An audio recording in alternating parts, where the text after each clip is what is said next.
परिवार होता है उसकी कुछ फाउंडेशन। और मैं शुरू करूंगा। आप भजन संहिता 127 उसका पहला वचन जब हम पढ़ते हैं, वहां पर देखिए हम क्या लिखा है। यदि घर को यहोवा ना बनाए तो उसके बनाने वाले का परिश्रम व्यर्थ होगा। ये जो लिखा है ना, except the lord build the house.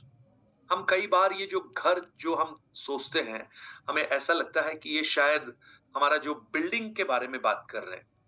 ये वास्तव में बिल्डिंग के बारे में बात नहीं कर रहे हैं, ये हमारे परिवार के बारे में बात कर रहे हैं, है ना। बिल्डिंग जो है वो तो एक आती है, दूसरी बन जाती है, चेंज हो जाती है। आप लोग, बहुत से लोग रेंटेड हाउस में रहते होंगे, अपने खुद के घर में होंगे, एक जल्दी से नया घर बना रहे होंगे, है ना। ये उस घर की बात नहीं हो रही है, ये वास्तव में हमारे परिवार की बात हो रही है। तो अब देखिए यहां पर क्या लिखा है। यदि घर को यहोवा यानी परमेश्वर ना बनाए तो उसके बनाने वाले का परिश्रम व्यर्थ होगा। तो इस बात से एक चीज समझ में आती है, एक घर को परमेश्वर भी बनाता है और दूसरा मनुष्य भी बनाता है ना। मनुष्य भी अपने प्रयत्न, सब लोग थोड़ी प्रभु को जानते हैं, अपने हिसाब से अपने जीवन को बनाते हैं, अपने परिवार का निर्माण करते हैं, अपने बच्चों की परवरिश करते हैं। लेकिन जब एक परिवार उस परमेश्वर को अनुमति देता है कि आप हमारे परिवार का निर्माण करें, तो वो परिवार एक बहुत ही आशीषित परिवार होता है। और उस परिवार के बारे में ये 2 अध्याय जो हैं, परिवार और परिवार के लोगों के बारे में लिखा है। अगर 3 वचन देखोगे, वहां पर एक आशीष लिखी है, गर्भ का फल उसकी ओर से प्रतिफल है। और उसके बाद जब 128 भजन पढ़ोगे, वहां पर बहुत सारी आशीषें लिखी हैं, एक परिवार की आशीष है। कमाई को निश्चित खाने पाएगा, भला होगा, तेरे घर के भीतर स्त्री फलवंत दाखलता सी होगी, और तेरी मेज के चारों ओर तेरे बालक जलपाई के पौधे से होंगे, है ना, यानी बच्चे आसपास होंगे। और जो पुरुष यहोवा का भय मानता है वो ऐसी ही आशीष पाएगा। और देखिए, तू अपने नाती पोतों को भी देखने पाएगा। यानी एक परिवार के बारे में परमेश्वर की योजना को आप उत्पत्ति से देख सकते हैं। जब आदम को परमेश्वर ने बनाया, परमेश्वर ने क्या देखा? आदम का अकेले रहना अच्छा नहीं। किसने देखा? आदम ने सोचा या परमेश्वर ने सोचा? परमेश्वर। किसने सोचा? परमेश्वर ने सोचा।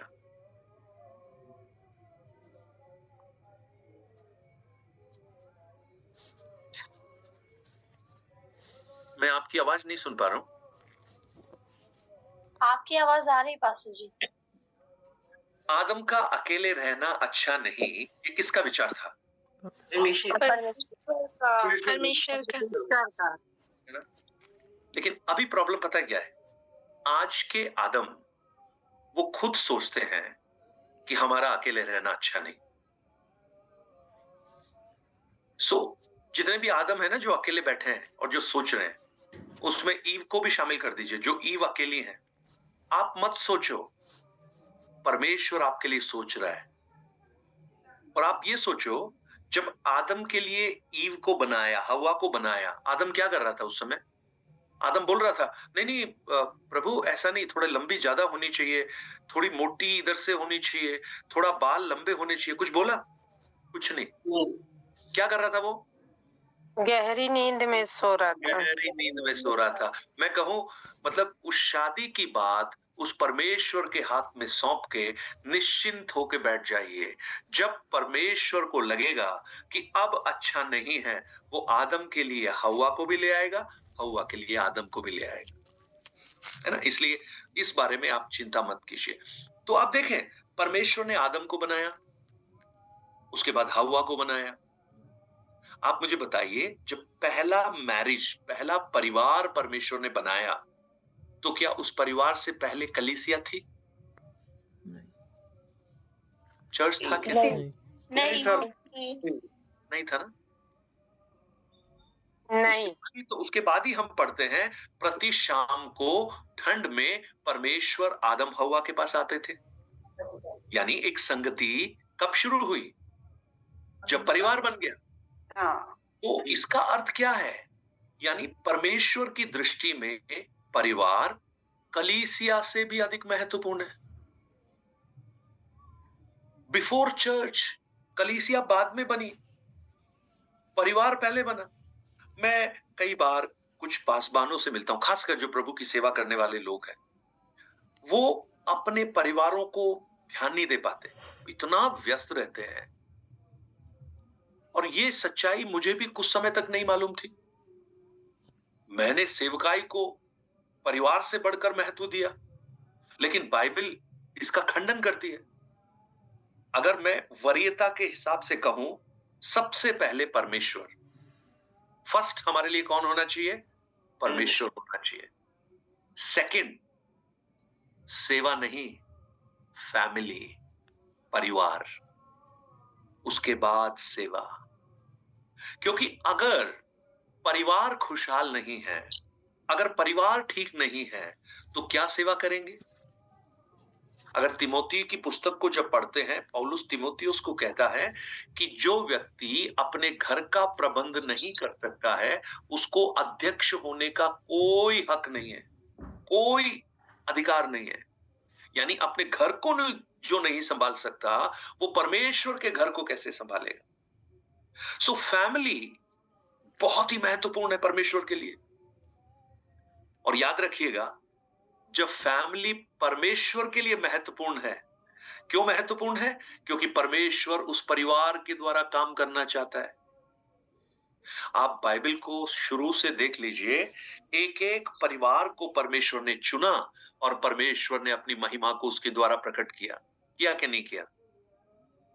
अब्राहम एक परिवार था, उसके द्वारा एक जाति का निर्माण कर दिया, अलग कर दिया अब्राहम को। उसके बाद नूह को देखिए, नूह एक परिवार, उसकी पत्नी, उसके 3 बेटे, शेम, हाम, याफेत। और अगर आप उत्पत्ति 10 अध्याय मेरे साथ निकालिएगा, उत्पत्ति की पुस्तक 10 अध्याय, और आप उसका अंतिम वचन है 32 वचन पढ़िए। क्या लिखा है वहां पर? कविता पढ़ेंगे? कौन पढ़ेगा? उत्पत्ति 10:32। नूह के पुत्रों के घराने ये ही है, और उनकी जातियों के अनुसार उनकी वंशावली ये ही है। और जल प्रलय के पश्चात पृथ्वी भर की जातियां इन्हीं में से होकर बट गई। पृथ्वी में आज जितनी भी जातियों को आप देखते हैं, उनका जो ओरिजिन है वो शेम, हाम और याफेत, जो 3 बच्चे हैं नूह के, वो हैं। यानी पृथ्वी की जातियां इन्हीं में से बटी। नूह एक परिवार था, परमेश्वर ने उसको इस्तेमाल किया।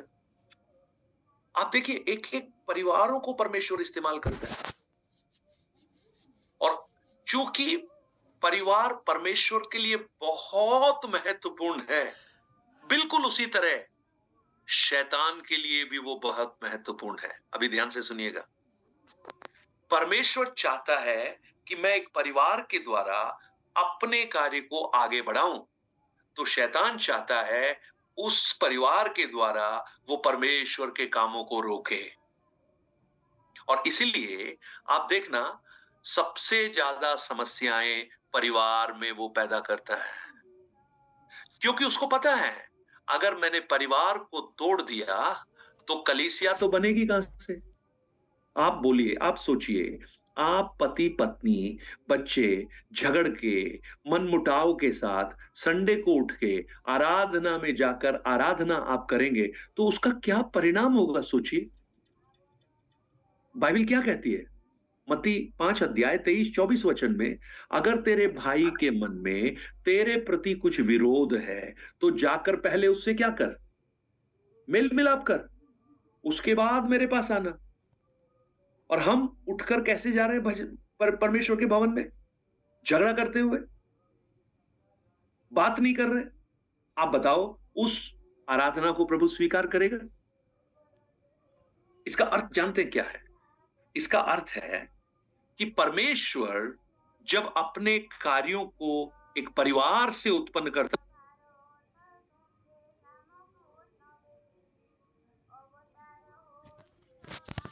सॉरी म्यूट हो गया ना। सो जब परमेश्वर एक परिवार के द्वारा हमारे जीवन के द्वारा काम करना चाहता है, तो शैतान भी क्या करता है, उसमें एंट्री कर लेता है। अब परमेश्वर ने आदम और हव्वा को बनाया, आदम को हव्वा को इसलिए बनाया कि वो साथ रहे, लेकिन बीच में किसकी एंट्री हो गई, शैतान आ गया ना बीच में। और कब आया बताइए, साथ रहने के लिए बनाया था, लेकिन जब साथ नहीं था ना, तब परमेश्वर ने, वो शैतान ने वहां प्रॉब्लम पैदा की। इसलिए कुरिन्थ में पौलुस कहता है, प्रार्थना को छोड़कर पति और पत्नी अलग ना रहें, वो भी कुछ समय के लिए। कुछ लोगों की आत्मिकता इतनी बढ़ जाती है, वो कहते हैं कि नहीं, मैं पत्नी के साथ ही नहीं रहूंगा। ये बिल्कुल गलत आत्मिकता है, ये आत्मिकता बाइबल नहीं सिखाती। शैतान घुस गया ना परिवार के अंदर, एंट्री कर ली उसने, और वो जो आदन की वाटिका में उसने एंट्री की है ना, आज तक वो काम कर रहा है। आज मसीही परिवार टूट रहे हैं। आपको मालूम है, क्रिश्चियन फैमिलीज में डिवोर्स की संख्या बढ़ती जा रही है, विश्वासी भी उसमें शामिल है। कारण क्या है? कहीं ना कहीं हम अपने उस मुख्य जो हमारी शिक्षाएं थी, उससे हम भटक रहे हैं। मैं चंद बातें जल्दी से मैं आपको बताना चाहता हूं, है ना। नंबर 1, पहली बात, आप एफेसियों की पुस्तक 5 अध्याय उसका 23 वचन पढ़िए। एफेसियों 5:23। इफिसियों 5:23, क्योंकि पति पत्नी का सिर है, जैसे कि मसीह कलीसिया का सिर है और स्वयं ही देह का उद्धार करता है। पति पत्नी का सिर है। कैसे सिर है वो भी लिखा है, जैसे मसीह कलीसिया का सिर है। अभी दिखाई नहीं देता, कलीसिया जो है उसका सिर कौन है? मसीह है, और हम क्या है? देह हैं। We are the body. ऐसे ही पति जो है वो पत्नी का क्या है? सिर है। और अगर आप व्यवस्था विवरण की पुस्तक उसके 6 अध्याय एक बार निकालिए, व्यवस्था विवरण उसका 6 अध्याय उसका 6 से लेकर 9 तक वचन को देखिएगा। व्यवस्था और विवरण। ये आज्ञाएं जो मैं आज तुझको सुनाता हूँ, वे तेरे मन में बनी रहे, और तू इन्हें अपने बाल बच्चों को समझाकर सिखाया करना, और घर में बैठे, मार्ग पर चलते, लेटते उठते इनकी चर्चा किया करना, और इन्हें अपने हाथ पर चिन्ह के रूप में बांधना, और ये तेरी आंखों के बीच टीके का काम दे, और इन्हें अपने अपने घर के चौखट की बाजुओं और अपने फाटकों पर लिखना। अभी 4 अध्याय उसका 9 वचन भी पढ़ लीजिए एक बार। 4 अध्याय 9, ये अत्यंत आवश्यक है कि तुम अपने विषय में सचेत रहो और अपने मन की बड़ी चौकसी करो, कहीं ऐसा ना हो कि जो बातें तुमने ये अत्यंत आवश्यक है कि तुम अपने विषय में सचेत रहो नहीं, और अपने मन की बड़ी चौकसी करो, कहीं ऐसा ना हो। अमित, वो शायद कविता सही पढ़ रही है। हाँ, अमित ने सही पढ़ा मेरे ख्याल से ना। वही पढ़े हैं सर, दोनों वही पढ़े हैं ना, तो एक साथ मत पढ़िएगा, है ना, कंफ्यूजन। ये किसको कहा गया पता है? सुन इज़राइल, इज़राइल सुन। पत्नियों को नहीं कहा, पतियों को कहा, पति को कहा, पिता को कहा। पता है, एक घर का जो फाउंडेशन का, जो एक ब्लेस्ड परिवार, एक आशीषित परिवार का जो सबसे पहला मुख्य जो भाग है, वो है जब एक पिता अपने घर का आत्मिक गुरु बनकर उस परिवार में रहता है, वो घराना आशीष को पाता है। क्या है इसका मतलब? इसका मतलब है कि बच्चों की देखभाल की जिम्मेदारी आत्मिक कार्यों में पति की ज्यादा है पत्नी से बढ़कर। लेकिन आप आज के पारिवारिक जीवन में आप देखिए, कुछ पति तो ऐसे हैं, उनसे पूछो आपके बच्चे कौन सी क्लास में पढ़ते हैं, तो वो पत्नी से पूछते हैं कौन सी में पढ़ते हैं? उनको यही नहीं पता है कि उनके बच्चे कहां पढ़ रहे हैं। आप उनसे पूछो कि वो संडे स्कूल में कौन सी क्लास में है, कौन सी ग्रेड में है, नहीं पता। बच्चों के साथ कब बैठकर आत्मिकता की बातें करते हैं। सोचिए, हम कहीं ना कहीं भटक गए हमारे मार्गों से। हम कहीं ना कहीं जो बेसिक मूल शिक्षाएं हैं जो परमेश्वर ने दी थी इजरायली लोगों को, जो बातें मैंने तुझसे कही हैं उसकी चौकसी करना, वो तेरे मन में रहे। और क्या करना उन्हें? अपने बेटों को, बच्चों को सिखाया करना। एक परिवार में जब एक पिता उस आत्मिक अगुवेपन का रोल अदा करता है तो वो निश्चित रूप से परिवार आशीषित होता है। आप देखिएगा, यूसुफ और मरियम, है ना, जो यीशु मसीह के माता पिता थे, आप उनके जीवन को देखिएगा। यूसुफ के बारे में जब देखेंगे, पहले यूसुफ ने आवाज सुनी या मरियम ने सुनी? मरियम आप पढ़ के देखना, मरियम ने नहीं सुनी, यूसुफ ने सुनी। यूसुफ ने। मत्ती 1 अध्याय 20 और 21 वचन में लिखा है। चलिए, बाद में आप डिबेट मत कीजिए, बाद में आप बताइए उसका कैरेक्टर कैसा था, यूसुफ का, जोसेफ का। जब इस शर्म से, मतलब उसने अपनी पत्नी को नहीं छोड़ा, पता है वो होने वाली पत्नी थी लेकिन प्रेग्नेंट है, लेकिन इस डर से कि उसकी बदनामी ना हो उसने उसको नहीं छोड़ा। What a character! आप उसका चरित्र देखिए, मतलब उस जो पत्नी उसकी हुई नहीं है, अभी होने वाली है, उसका भी भविष्य का ख्याल वो कर रहा है। आज के यूसुफ को देख लीजिए, वो कैसे है। अपनी पत्नी की कितनी अधिक उसने टेक केयर किया, उसको ऊंट पर बैठाया, खुद पैदल चला। What a good caring husband! कितना ध्यान रखने वाला है। आज का यूसुफ होता, उसकी पत्नी बोलती मेरे कमर में थोड़ा दर्द हो रहा है, मुझे कुछ नहीं पता, चाय फटाफट बना के लाओ। उसके बाद उसने हर परिस्थिति को सिंगल हैंडेडली, उसने जब पता लगा कि बेटा मरने वाला है, उसने कहा चलो हम मिस्र में चलते हैं। और इससे बढ़कर उसने यीशु को जो आत्मिक शिक्षाएं उसने दी। अब लूका रचित सुसमाचार 2 अध्याय 41 वचन को जब पढ़ेंगे वहां पर देखते हैं। 2:41 पढ़िएगा, लूका 2 अध्याय 41 वचन। लूका 2:41।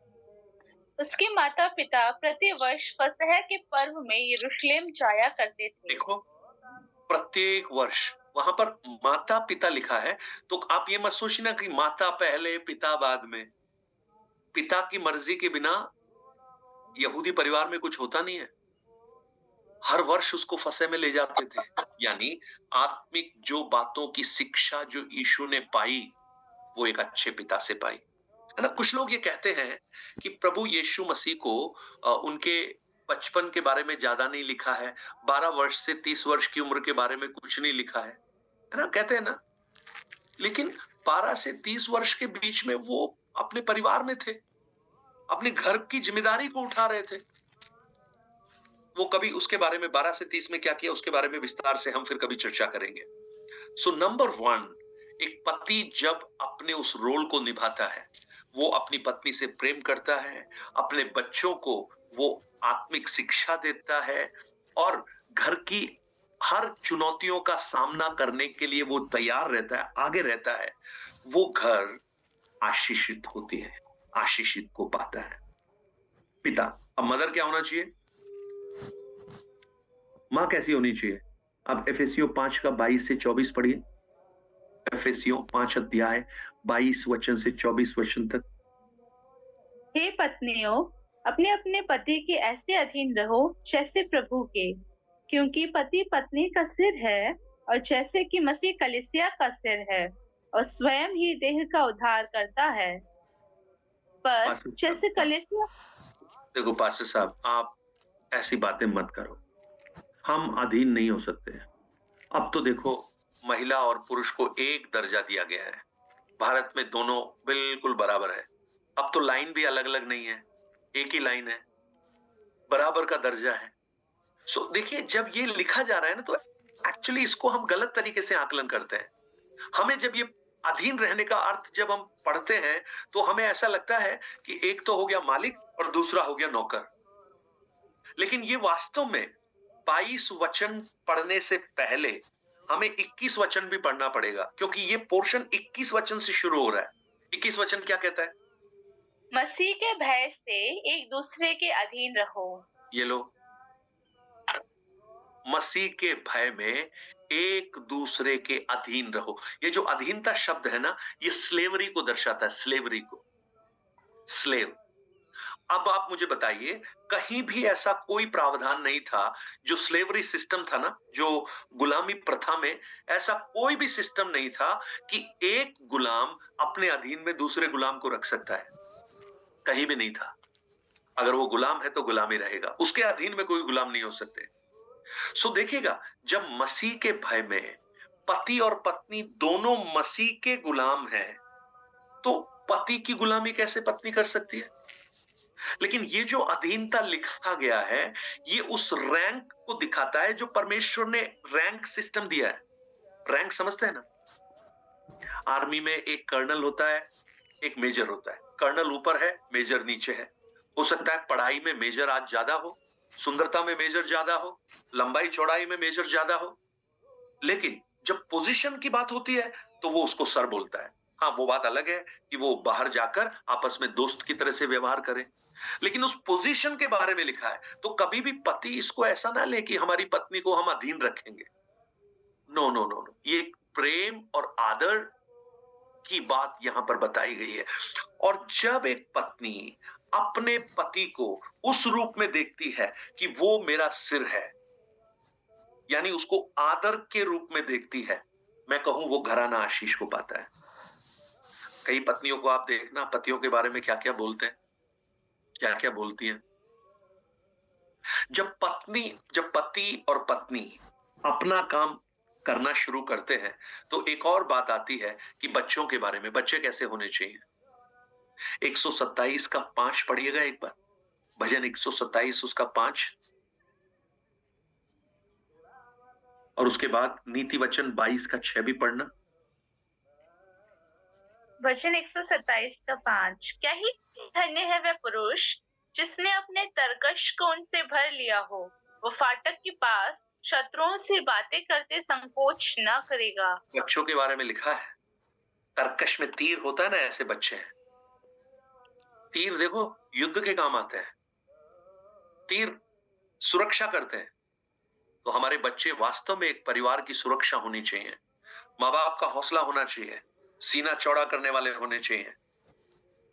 लेकिन जब नीति वचन 22 का 6 में हम पढ़ते हैं, तो हमें समझ में आता है कि वो कैसे, कब बनते हैं वो ऐसे। नीति वचन 22 के 6 में लिखा है, लड़के को शिक्षा उसी मार्ग की दे जिसमें उसको चलना चाहिए, और वह बुढ़ापे में भी उससे ना हटेगा। आजकल के बच्चे भी और माता पिता भी बच्चों को, खबरदार जो किसी ने हाथ लगाया, और चर्च में अगर पास्टर ने कान पकड़ लिया, कुछ कर लिया, तो उसके बाद नहीं, हम तो जाएंगे नहीं अब वहां पे। मैं आपको बताऊं, मेरे 2 बेटे हैं। अगर हमारे चर्च में सबसे ज्यादा पिटाई अगर किसी बच्चों की हुई है, तो हमारे दोनों बच्चों की हुई है, सबसे ज्यादा। क्योंकि पास्टर का बच्चा होने के कारण दूसरा भी गलती करता था, दूसरों को तो डांटना मुश्किल है, तो इसी को डांट पड़ती थी। लेकिन मैं परमेश्वर का धन्यवाद देता हूं कि आज वो परमेश्वर के मार्गों में है। हम कई बार अधिक प्रेम में हम वो ताड़ना देना भूल जाते हैं, वो शिक्षा देना भूल जाते हैं जो हमें उनको देनी चाहिए। संडे स्कूल पढ़ने का समय अभी है, बच्चों का समय है। अब आपको कोई संडे स्कूल में बैठाएगा तो आप बैठेंगे क्या? लेकिन आज संडे स्कूल में आप पढ़ाइए बच्चों को, समय निकालिए उसके लिए। बच्चों को पूछो संडे स्कूल में क्यों नहीं आए? पापा लेट उठे, मम्मी लेट उठी, चिंता ही नहीं है दोनों को। अगर यही पापा मम्मी को पिकनिक पे जाना होता तो 4 बजे उठ जाती, 4 बजे उठते, बच्चों को जल्दी जल्दी तैयार करते, चलो चलो चलो बस जाने वाली है, बस जाने वाली है। लेकिन उनकी आत्मिक जीवन की उन्नति के बारे में आज कोई ख्याल ही नहीं है। आप मुझे बताइए, 30 मिनट का संडे स्कूल, 40-45 मिनट का संडे स्कूल अगर आप पढ़ाएंगे, संडे स्कूल में बच्चों को पढ़ाते हैं ना? आपके चर्चेस में संडे स्कूल होता है नहीं होता बच्चों के लिए? होना चाहिए। होता है पास्टर जी हमारे यहाँ। होता है ना अमित जी? होता है तो कितने बच्चे आते हैं उसमें? कम हैं? पेरेंट्स होते हैं उतने ही बच्चे होते हैं। मतलब सारे बच्चे आ जाते हैं? हाँ, कम से कम 100 प्लस होते हैं बच्चे। Very good. या एक्चुअली उसके लिए हमें मेहनत करनी पड़ेगी, थोड़ा परिश्रम करना पड़ेगा, क्योंकि अभी समय है उनको सिखाने का। बाद में आप कितना भी बोलना उनको, सीखेंगे नहीं। पेड़ की टहनी जब कमजोर होती है ना, कोमल होती है, उसको कैसे भी मोड़ सकते हो आप। मजबूत होने के बाद मुड़ती नहीं है, टूटती है फिर। सो उसको शिक्षा दे। सो देखिए, माता पिता बच्चे, जब ये सब कुछ ठीक ढंग से चलेगा तो पता है एक चीज और करने की आवश्यकता है, ये बहुत महत्वपूर्ण है, आप सुनिएगा। पहला पत्रस 3 अध्याय उसका 7 वचन पढ़िए। पहला पत्रस उसका 3 अध्याय उसका 7 वचन। वैसे ही हे पतियों, तुम भी बुद्धिमानी से पत्नियों के साथ जीवन निर्वाह करो और स्त्री को निर्बल पात्र जानकर उसका आदर करो, ये समझकर कि हम दोनों जीवन के वरदान के वारिस हैं, जिससे तुम्हारी प्रार्थनाएं रुक न जाए।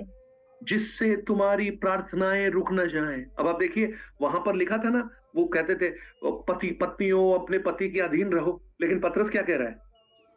हे पतियों, अपनी पत्नियों से बुद्धिमानी के साथ व्यवहार करो, उनको निर्बल पात्र समझकर उनका आदर करो। ये देखो, आदर करना यहां लिखा, पति पत्नी का आदर करना है। और यह समझकर कि हम दोनों जीवन के वरदान के वारिस हैं, जिससे तुम्हारी प्रार्थनाएं रुक न जाएं।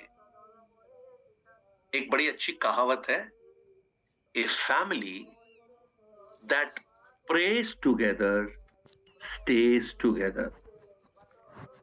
एक परिवार जो साथ में प्रार्थना करता है वो साथ ही बना रहता है। सो फैमिली प्रेयर, घर की प्रार्थना। बोले कि पास्टर साहब हम तो संडे को जाते हैं ना। एक ही दिन थोड़ा खाना खाते हैं, 7 दिन खाते हैं ना। आप बोले खाना भी हम एक ही दिन खाएंगे? अरे खाना तो दिन में 3 बार खाते हैं। हाँ, तो चलो 3 बार मत करो। अब आप मेरे साथ एक वचन पढ़ो, उत्पत्ति की पुस्तक उसका 3 अध्याय उसका 8 वचन पढ़ो। तब यहोवा परमेश्वर जो दिन के ठंडे समय वाटिका में फिरता था,